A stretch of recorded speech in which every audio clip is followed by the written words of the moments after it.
We're back. We're starting. This is the news segment of Better on Draft Podcast. My name is Ken. Thank you so much for joining us. This is recorded on March 5th, 2021. You're listening to it on March 8th, 2021, which means that you can listen to it live by following us on Facebook, facebook.com/Better on Draft, and watching it live on Facebook or YouTube, Better on Draft, twitch.tv, BOD Podcast, or of course just betterondraft.tv. It's the easiest website to remember. How do you like your websites? We like it. Betterondraft.tv. With always, he's not gonna hear it, but Here is Robert with the beer news.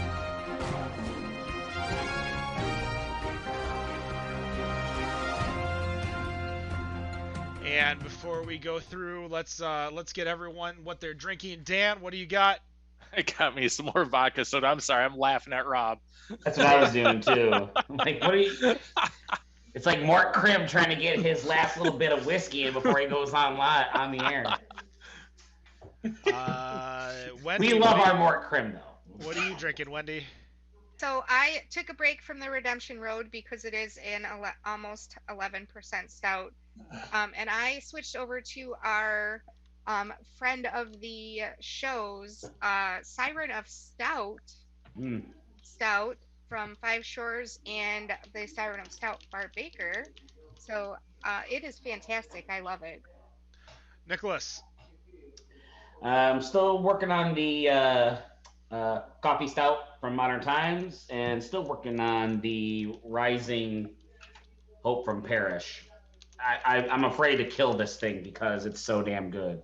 I'm trying to milk it out for as long as I can. And finally, Robert, why don't you tell us what you're drinking and then go right into the news? All right, so I have kind of switched the meads and have now gone to Superstition, jumping over in Dan's area. Oh yeah, grabbing the peanut butter jelly crime. Oh, such a good one. And also having an Urban Rest Michigan Hell, their Hellas lager. First thing I was going to start off, there was some interesting stuff that was coming out of good old Rocky Mountain High, Colorado, as a couple weeks ago had marked the ribbon cutting ceremony of the Beer Spa by Snug, a unique spa where patrons can experience one of their 4 beer therapy rooms, complete with a beer bath, infrared sauna, relaxation deck, and a rain shower. Beer Spa is equipped with an RFID controlled set of 10 taps for people to be able to enjoy a beer. There's 6 taps that are going to be rotating with beer, while the others will have gluten-free options. Perhaps maybe even Trams can have one of those taps there. But they have some unique stuff where their shampoos and beer baths are infused with the raw ingredients of beer, mainly hops and barley, along with other herbs, and offer benefits of relaxation, invigoration, and wellness from B and K vitamins and other nutrients for the skin. Since I originally had found this, they were originally just taking reservations, but they did open up last week. Now, we've seen something similar to this, which I think was pretty much kind of like Brewdog's Hotel, with the difference with Brewdog, though, that I thought with their baths, it was just strictly beer, which, as if I also remember correctly, that isn't very healthy for your body to be sitting in an entire vat of beer. But You're telling me we're not getting in a tub full of PBR at this place? Is that what you're trying to say? I guess that's a That's question. what I'm picturing. Is that what you want to do? Is that you want to be into a big bath of bubbling PBR at this place? And is it warm or cold? I mean, is this like warm, like hot PBR we're diving into? I guess it's your therapy room. It's your choice. Which one do you want? You want it hot or cold? So I think I saw an article when Brewdog came out about a hot tub full of beer, which warm beer doesn't really smell that great. So I'm not sure that that's something I would want to do. And I don't know that I would want to sit in something with that much yeast. I'm just saying. Fair. I mean, and the reviews have basically been coming out, and for the most part, people have been going into this place, and obviously we're talking about the beer spot, not Brew Dog's location, but things have fairly positive about this place and everything that they're doing. I still need to get back to this site to see exactly how much this cost. Actually, I think I just ran across it. So the packages cost $89 for individuals, 119 for pairs. That includes $10 worth of beer for each guest and an hour in the private spa circuit, which $10 worth of beer for each guest, you're not getting much, I don't think, unless like 734 is going to be there, because they at least have some affordable beers. But that's $10 per guest. I feel like for anybody who's going to a beer spot, that they're going to be spending more than that. What about you? I was gonna say, what about you, Nick? How would you feel about going to a place like this? I don't know. I would feel like I'd rather would just take that money and just go to the bar at that point. I mean, I I actually found the website while you were kind of talking about it. Yeah, I also found another one in Prague, in the Czech Republic. I'd probably go just because it's Prague. I'd probably It's go. probably because it's Prague. You'd probably, yeah, and it's almost literally the same thing as the one in Colorado. And I, I think I'd rather just drink my beer and save the extra $60. I don't know, whatever. Am I really saying that I'm only going to spend $20 on beer? That's it? Yeah. Yeah, That's a no. short night. Wow, that's boring. Ken, are you living the spa life, or you just rather just take off and go someplace else? It's not me, so I wouldn't. It just wouldn't be for me, anyways. Yeah. I mean, I don't. I would like to go and do an actual spa experience. I think that would be a very relaxing thing. But I mean, you don't go to a spa to drink beer and get drunk, which I feel like that could happen, especially if some of these are actually offering unlimited beer as part of the experience. Now, Oh, jeez. yeah, well, yeah, I know, right? I mean, some people are probably not going to go. They might drink the beer to relax, but you get the wrong type of people in there, and then next thing you know, it's I don't know. But apparently, the one in Prague, for example, TripAdvisor has a perfect 5-star rating for them. So I don't know. Maybe it's a real thing. Maybe it's like legit, and it's not just about the beer drinking. I'll have to average that with Yelp and see how that goes with both of those. Yelp. Oh Jesus. So another piece, there was some news that was coming out of Minnesota, which this last part I really did not know this, but Molson Coors is dropping out of the 3.2 beer game. And for those who know, the 3.2 beer game is beers that are made by manufacturers that are specifically 3.2 ABV. You would find those, I guess, pretty much obviously Utah. in Minnesota, Utah. Utah was very big in the 3.2 game, but the manufacturer had sent a letter to Minnesota legislative leaders explaining their decision in leaving or stopping the production of 3.2 beer, as the legislature was considering getting rid of 3.2% beer in convenience stores and other locations that don't sell regular beer. So I guess instead of lobbying for it and trying to keep it, and obviously I guess for them, seeing that their sales were going down in the beer, that they decided they were going to scrap it. And the part that I didn't realize was that apparently Minnesota was the only state that was still offering a 3.2 beer, and now 3.2 beers are about to be extinct. Are we going to miss these things at all? Start with Dan on that one. Probably not. I don't think anyone likes those archaic ass laws where you have to buy that kind of beer. Like, who cares?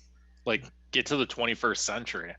I didn't even know they made a 3.2 beer. Neither have I. We talked about it because there was another state that recently ended their 3.2 law. I can't remember which one it was, but which it made Utah the only state left. Um, So, go ahead, Ken. oh, that was it.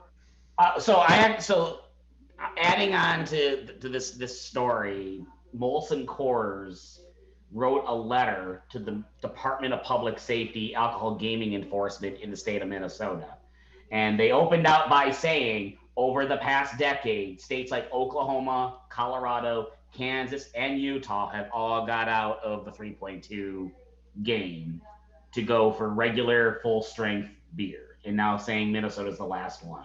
And then they go on to list all of the beers that are 3.2% and that they will no longer produce those brands. And this is an open letter. It's on Twitter that you can find where this is. And they're saying that the business has actually decreased by 98% through the start of this year. I mean, I guess that makes sense considering the states that were falling off and no longer offering it. So are people over 3.2, or are they finding that, there's more joy elsewhere? I don't know. I guess you go ahead, Ken. The market share is too small to have to make an entire mass-produced beer just for the small market share and fight against it. There are organizations like, for instance, I know Guinness does like a 3.5 over in Sweden, um, where you can do the entire country of Sweden on 3.5 and be perfectly fine. But when you're dealing with a highly religious state, that is Utah, where a lot of people, based on religion, do not drink already. So therefore, you're losing a lot of your um, clientele just for the fact of religious regions. I think people are just looking at alternatives and other options to where I think it might be time for Utah to either go full prohibition or get rid of that.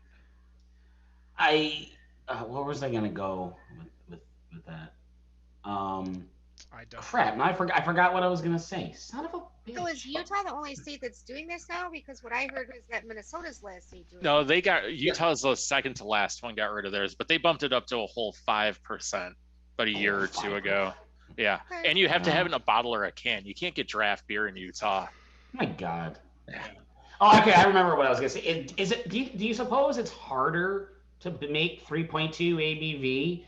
Like, is it harder to do it, or is it easier to do it? It's harder to make an entire separate beer of your beers because you got to make your regular beer and your 3.2 beer, and you're not going to make your regular beer 3.2. Right. And Like it's like saying like Bud Light's. I don't know what Bud Light is off the top of my head, but 4 or something percent. You're gonna do that, and then by the way, you're gonna make your Bud Light over here for states 1, 2, 3, 4, and 5 who all have 3.2 laws or whatever, and you got to make it. Yeah, but I would rather just spend my time making the 4.5 over here. Right. The Bud Light is 4.2. 4.2. Pretty much the same as Coors Light. And it's just like what Ken is saying is that it's not like you can just sit there and just make a whole bunch of 3.2 and then, throw in a shit ton of priming sugar and hope that it gets up to 4.2. At best, who knows, it may only get up to maybe 3.5. Yeah. But just for that reference, the Coors Light, Bud Light are 4.2, Corona's 4.6, Miller Lite's 4.2, full Bud is 5%. So it's not for what we're used to seeing, it's not that big of a jump, but at the same time, with it being a jump, that for those of people who actually enjoyed the 3.2, they could drink more. And that's now going to take away from it, and they'll now have to I don't even want to say suffer because They'll just have to practice. Yeah, right. So the beers that they will continue to put out in the state of Minnesota include Blue Moon's Light Sky and Honey Days, Coors Pure, Ham Special Light, which is Dan's favorite. Yeah. Miller 64, Lanakugel Session Hells, Sol Chelada and Sol Chelada Limon y Sal, Wow, that's a tongue twister. Molson Canadian 67, and then other NA beers, including Coors Edge and Miller Sharps. That's 60. what I don't even know what Canadian 67 is. I gotta I look was that gonna say, up. is that like Summer of Sam 67 or 67 Or It's is calories? that the Miller Canadians non-alcoholic 64? beer. Is it their light low calorie option or something? Uh, Yeah. I think Summer of Sam was But so 69. yeah, so Miller Lite, Coors Light, and Blue Moon will not be essentially will not be produced, and they probably won't be sold in the state of Minnesota anymore until they open up the ABV laws, I guess.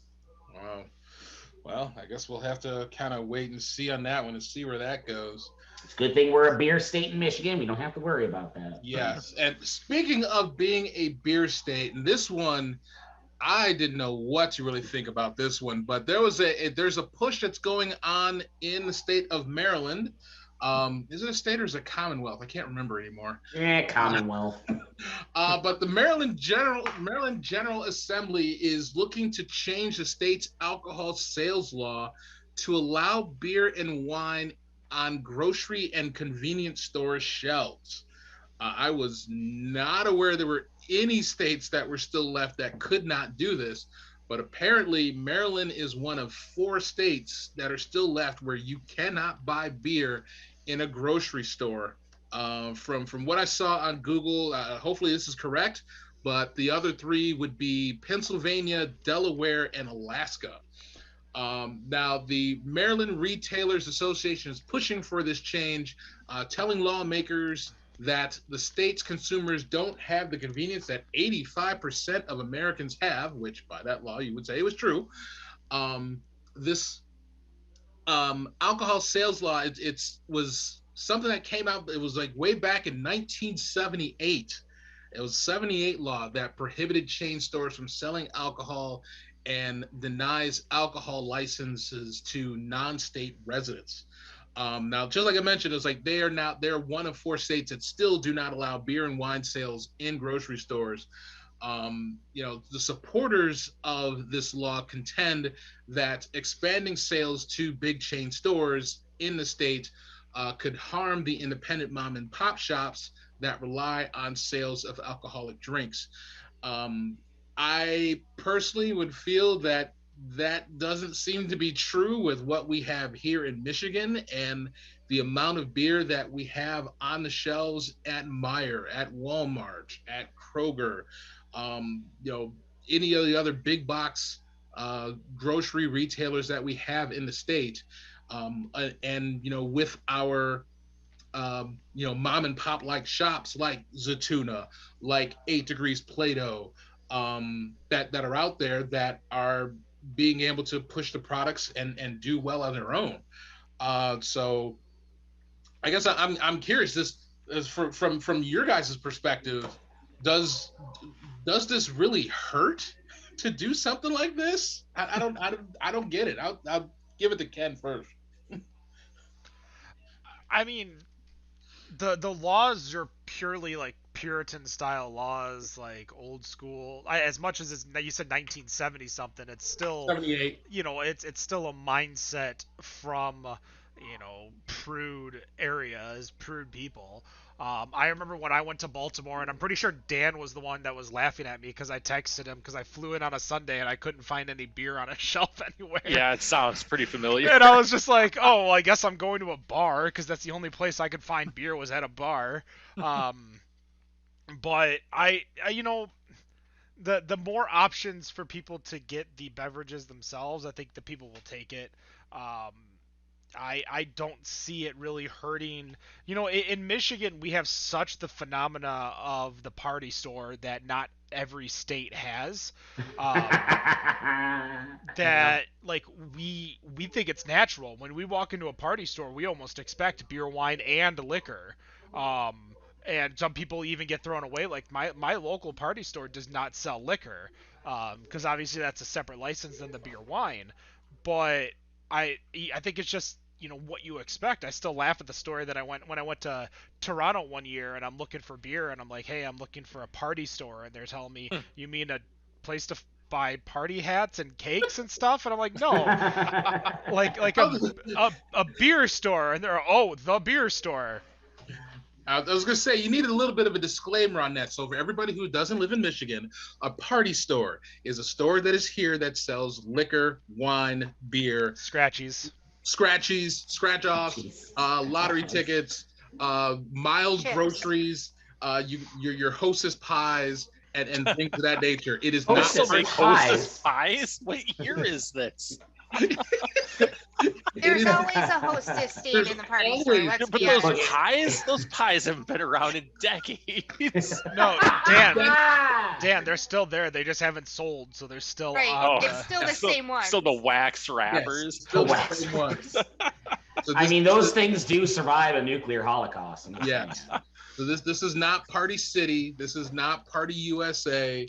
This you're not getting streamers. This is what we call the party store, or those of us in Detroit proper, the liquor store. So that's what The liquor store. You're gonna go to the So- liquor store. My first thought when Smokes when it. you were telling this story was The chat. I'm sorry. Go ahead, I'm Wendy. sorry. Wow, the I'm sorry, Wendy. that's okay.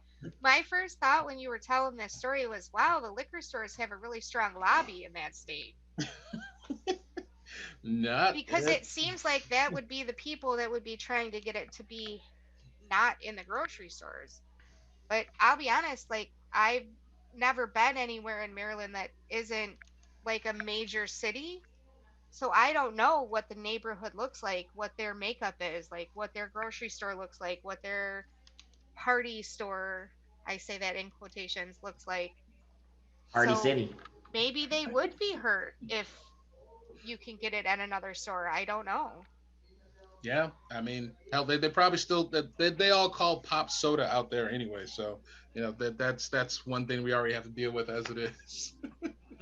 uh, so yeah, I guess we'll see what happens, and I'll keep tabs on it and see what's gonna happen, and maybe we'll just be down to the 3 states. And this really just seems, for something that seemed a law like this, it seems like one of those things where this is one of those that should have been gone by now. And I'm very surprised that there are still those 4 states that still have something like that. Matt had jumped in on the chat. I did forget. I'm sorry that I forgot. There, you can definitely get your blunts, some Lucy's, and some pop at the party store as well. So get your Swisher Sweets and your Philly blunts, and walk out with like a 2-liter of Faygo, and you're good. There you go. Last thing I wanted to throw in there, just kind of a real quick one to kind of see where the interest would be on this one. So Goose Island teamed up to create a new limited edition cream stout for Easter. They have decided to collaborate with the famous or infamous, depending on how you feel, Cadbury Chocolate Company.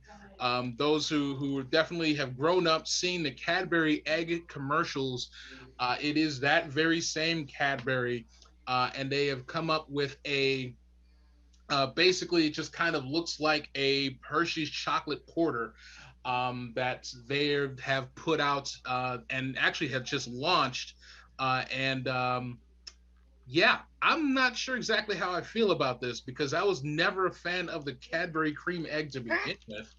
And to be doing a collaboration, I guess they're calling it the Golden Go Beerly Cream Stout. I don't know exactly how I feel about this, but combining those two with a cream egg and a stout, who's drinking this? Because I'm Me. not. When Me, you're- any of my friends out there who could get this beer from England to me, I would love this. Cadbury cream eggs are my absolute favorite.